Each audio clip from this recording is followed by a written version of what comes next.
Hi, Jim Urban here. Hey, I wanted to talk to you a little bit about my newsletter for September 2011. This newsletter is extra special this month. Hey, by the way, take a look at this quick scene.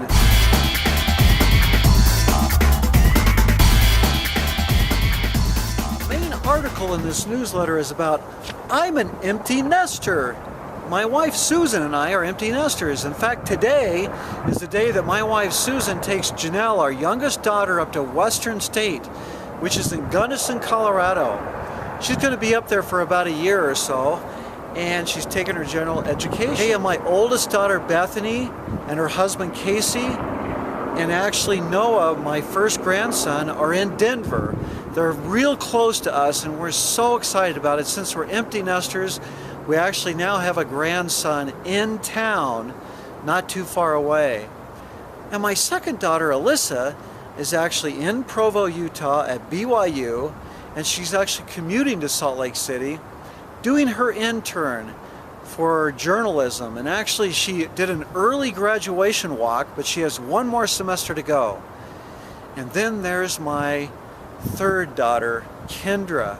And Kendra is actually moved over to Salt Lake City. She's in the Salt Lake City area, and she's interning herself, and she's actually teaching elementary education. The second article in this newsletter talks about frugality endures across generations. In other words, being frugal.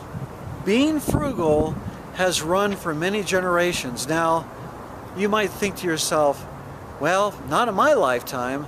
Well, that may be true, but after reading this article, if you haven't been frugal, or if you think about now is a good time to be frugal in this new economy, you might read this article to give you some ideas of what frugality really means. The last article of this newsletter talks about catching a falling market.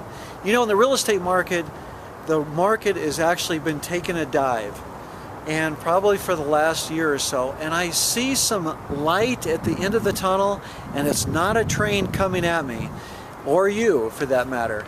And the reason I believe that is interest rates have dropped below 4%, and the rent rates that you can find out in the marketplace today have been rising over the last 6 to 12 months. So in a lot of cases, the mortgage payments can actually be lower than rent payments. This is Jim Urban talking about jimsjournal.net here today for September, coming up here, 2011, and you have a wonderful day.